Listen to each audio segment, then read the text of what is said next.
Hello and welcome to another episode of the Love with Bipolar podcast. This is a place where we have the conversations about love and relationships while living with bipolar. And if you want to subscribe to this podcast, you can do it by clicking the subscribe button below. So my name is Ana Ruiz. I am your host, and I have been living with bipolar for 20 years now. And I'm also a relationship coach and a trigger-proof facilitator, helping women with extreme mood shifts, bipolar, anxiety, to transform their relationship pain into love. And today's topic is dating with bipolar. So, most of the people that I've talked to, or the questions and threads that I've seen on social media, people share that dating while living with bipolar is challenging. And it is true, it can be challenging. So, I want to share with you today three suggestions to help you in your dating life. Whether you're already dating or you're starting to date, or maybe you're just thinking about dating. So, suggestion number one, comply with your treatment. So, whether you're taking medication or it's medication and therapy, whatever your treatment is, make sure that you are staying compliant so that you are stable. So oftentimes when we start dating, we just like skip that therapy session because we want to go on a first date with someone, or we're just drinking, having more drinks than usual, or we just get really excited and we can't sleep at night. Or maybe you are already having sex and that physical intimacy is just keeping you up at night. So the last thing that you want is any of that to trigger mania in you. So this is why it's really, really important that you comply with your treatment, and also so that you have fun dating, and that you have like capacity in terms of like energy and just emotional capacity um, to invest into dating. Okay, which goes into suggestion number two. So create a life that you love. So make sure that you have friends, that you have activities, that you have hobbies, that you really have a life that you love, so that your cup is full and you bring that overflow into dating. And here's a secret: when we are in that place of like overflow, that's what makes us attractive and magnetic. So you heard that secret from me. So also, if you come into dating with your glass like half full, then what happens is we come into dating with like the expectation that the other person is going to complete me. And I'm thinking about the Jerry Maguire movie here, if you know what I'm talking about. So what happens is when your glass is half full, that's how we become more vulnerable for relationships with narcissists or abusive relationships, whether they're physically or emotional, or both.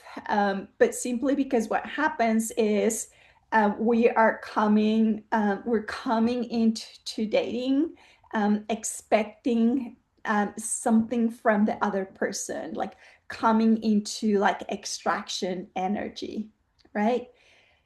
And also, like dating can be fun, and also dating has some challenges. Like you might get rejected, or you might have to deal with ghosting, and that's just like all part. It's all part of dating. And the more you have, the more you have a life that you love, the better equipped you will be to deal with those things. And by all means, if you are not having fun dating, take a pause, take a break from dating, and then come back when you're ready. And then that brings me to suggestion number three. So, a lot of people ask, well, when is the right time to tell someone about my diagnosis?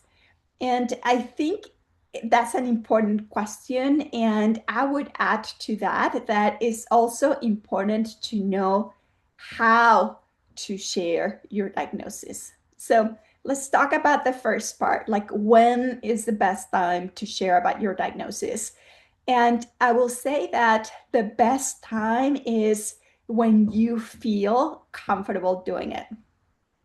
And um, and I will add that when I first started dating, right after being diagnosed, I didn't want to share about my diagnosis. And I just kind of like kept it a secret. And I would say, well, if we make it past the 6 month mark, then I will say something.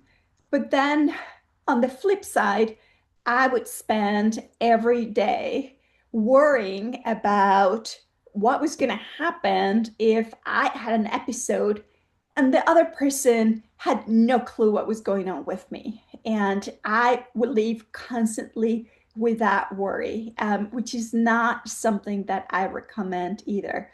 And in fact, I was dating someone early on and I disappeared for 2 weeks and he had no idea where I was, what happened to me. He was worried. And it turns out that I had an episode and I had to be hospitalized. So, again, if the roles were reversed and the other person had a chronic illness, when would you want to know? And again, that's personal, right?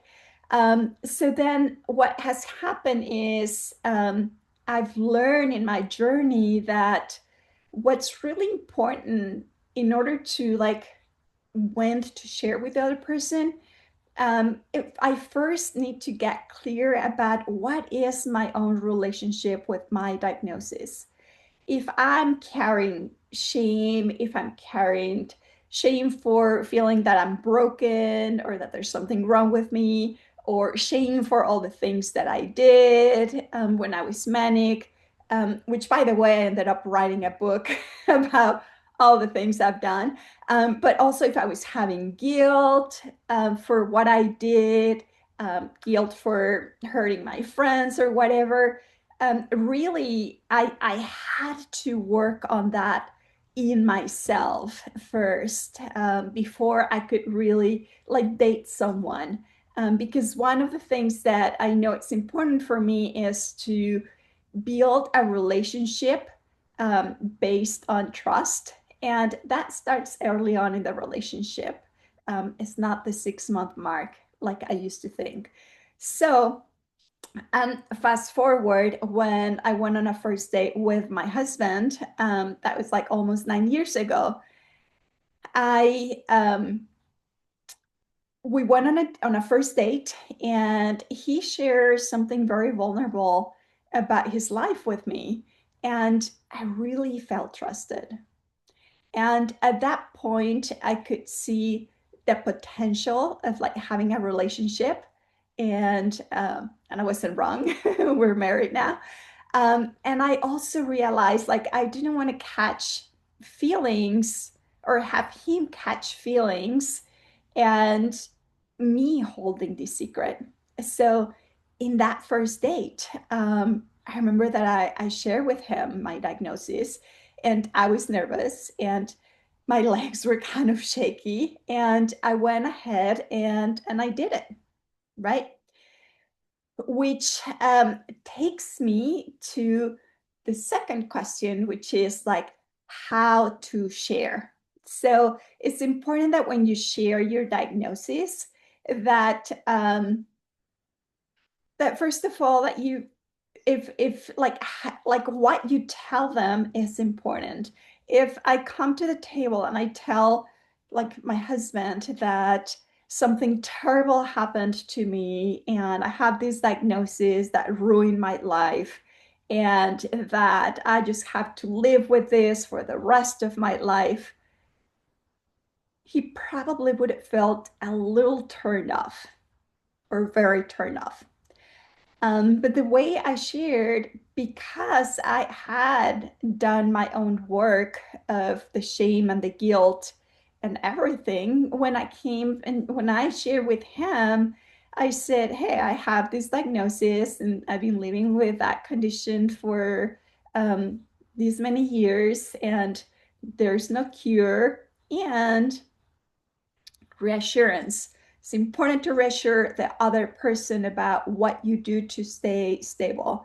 So I told him, and the way I handle it is I take medication, I go to therapy, I've been stable for these many years. And then I asked him, I said, do you have any questions? So it's important that your share is short and sweet, and that you ask them, do you have any questions? And he probably asked me a question or two, and then he said, really, like probably the best outcome ever, which was he said, I want to do my own research, and then I'll get back to you. And I said, okay, that's good. So really what happened is when we met for a second date, he had already done some research, and he said, by the way, I read about it, and I do feel comfortable that I do want to pursue a relationship with you. So I want you to know that if someone is going to get scared, if it's going to be too much for someone, I'm the kind of person who wants to know sooner rather than later. So that 6 month mark that I used to have stopped working for me, because to me it was just important just to know early on, and only you can decide what early, um, like how soon to share, right? And I'll just say it again: if you share and the other person say I can't do it, or they ghost you, they are not the right person for you, and they're not the person that you want to bring into like have a life journey with. Because you want someone who's going to be supportive, somebody who's going to be on board, and somebody who's going to be helping you when you need to. Because when they need help, you will be there for them too. So, so the three suggestions. Suggestion number one, comply with your treatment. Suggestion number two, create a life that you love. And suggestion number three is about when and how to share about your diagnosis. So thank you for watching. And if you have any comments, if you have any questions, just share below in the comments box, and I will circle back and respond. Have a great rest of your day. Ciao, ciao.